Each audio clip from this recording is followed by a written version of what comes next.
When am I gonna get out of this jail? The guy's next to me, he's playing with his I'm like, bro, what is happening with my life? 班长，对啊，这什么东西？这是剑，是假的。哪个剑啊？对啊，你可以拿出来。为什么要带这个？干嘛？没有什么不舒服，我很好，累而已。涉嫌那个妨碍自由通缉，所以我们要将你逮捕。好，对，手。Picture this. A young, well-known traveler moving across Asia as if no rules applied, only to be caught in handcuffs and facing up to 2 years behind bars. That's exactly the fate of Jacob Hugmeyer, a 26-year-old American model, Instagram influencer, and streamer. Many are now comparing him to Johnny Somali, or even another Vitaly Zdorovetski. Jacob built a polished online persona, boasting over 130,000 Instagram followers, flaunting his lifestyle, and even speaking decent Chinese to appeal to audiences in Asia. But beneath the image, his reckless actions finally caught up with him. During his stay in Taiwan, Jacob chose to cross boundaries, disregarding local laws and treating the country like his personal playground. 没有什么不舒服，我很好，累而已。看到人吓到了，下雨这水可能会淹上来。This looks dangerous as fuck, so we're gonna go this way. Question is, how the fuck do we get over here? Because there's a goddamn tree in the way. Now he sits under arrest, facing criminal charges that could put him away for as long as 2 years. Much like Johnny Somali, Jacob believed acting as a nuisance streamer would bring him clout and attention, but instead, it may cost him everything. This is the downfall of one American influencer in Taiwan, losing his freedom, his career, and his future. Stick around until the very end to see how it all unravels. So, how did this begin? Figures like Jacob Hugmeyer clearly draw inspiration from nuisance creators such as Johnny Somali and Vitaly Zdorovetski, who exploit their American identity as a shield while harassing people across Asia. They assume laws are weak, cases won't hold, and they can escape without consequences. But Jacob miscalculated. In January 2025, while in Taiwan, he stayed overnight inside Yongmei Railway Station. The station officially shuts down at midnight, but instead of leaving, he remained there until 5 a.m. To make matters worse, he didn't keep it private. He filmed the stunt and uploaded the video to Threads as if it were an achievement. Somebody told me before that you can sleep in the train station. Oh, that's where we're going. Hopefully they were right. As long as I'm not fucking in the wind, I think is the biggest thing. Bro, I've been sleeping on benches. I've been sleeping just on the fucking concrete floor like this. And I'm fine. Not comfortable, but who cares? I don't care. I don't give a fuck. Ooh, I could sleep in the little ball place here. It's so bright. I'm complaining about the brightness rather than freezing to death. To be honest, it's difficult to even call this content. Sleeping on a roadway, crashing a train station. Is that really worth showing online?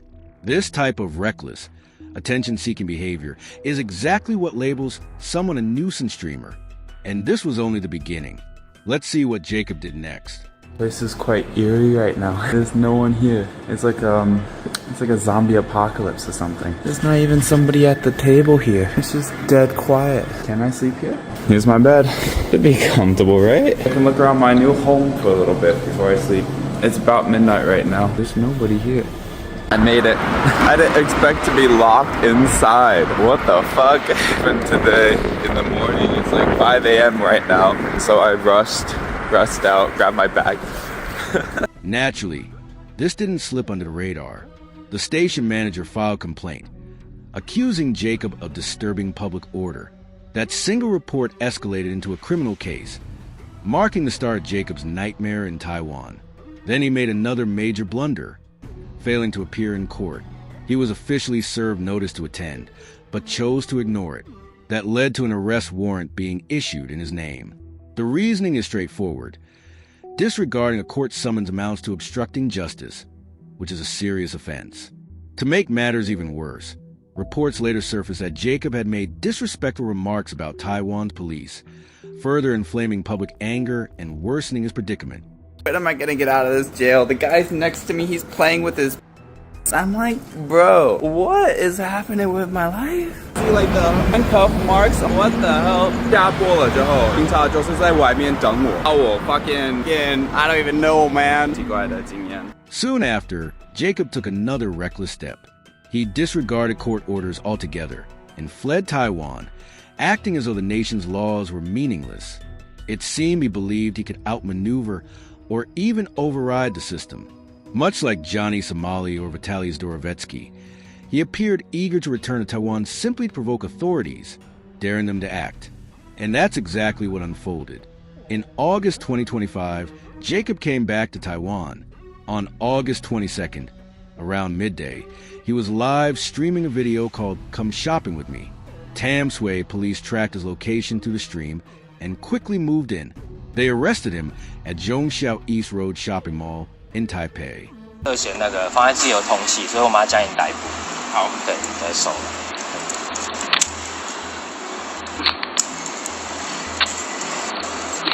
好，走吧。好的。After being questioned, Jacob was transferred to the Taoyuan District Prosecutor's office. Officials issued a clear warning. If he ignores any future summons from the courts or police, he will be placed on a wanted list, and his legal rights could be severely restricted. Under Taiwanese law, reports indicate he faces up to 2 years in prison. While spending the night in a train station without permission might not be treated as a major crime on its own, evading court orders and fleeing the country is a much more serious violation. Disturbing public order, as shown by his conduct in the station and elsewhere, can carry a penalty of up to 2 years behind bars. On top of that, trespassing in a railway station could mean 3 days of detention, along with a fine of about 18,000 Taiwanese dollars. Other related charges may also come into play, worsening his situation even further. Yet, there's a new development. Jacob Hugmeyer has since been released. Authorities decided to let him go, a move sparking controversy since it leaves the door open for him to create even bigger problems, not just in Taiwan, but possibly in other countries too. Despite repeated warnings from Taiwanese police, Jacob kept breaking the law, showing a complete disregard for rules and public safety. 对啊，这什么东西？这是是假的。假的电脑。对啊，你可以拿出来。为什么要带这个？粉丝给我。谁？粉丝。粉丝给你的哦。但是没错，不是真的。可是。Bro did not like my sword. 干嘛？没有什么不舒服，我很好，累而已。看到人吓到了。下雨的水可能会淹上来。In short, streamers like Jacob Hugmeyer are just another version of Johnny Somali and Vitaly Zdorovetski. Individuals who brush aside laws and engage in reckless antics across Asia as if no rules apply to them. CX is super, but I'm so. And when authorities choose to release them simply because they're American, it damages the reputation of the United States.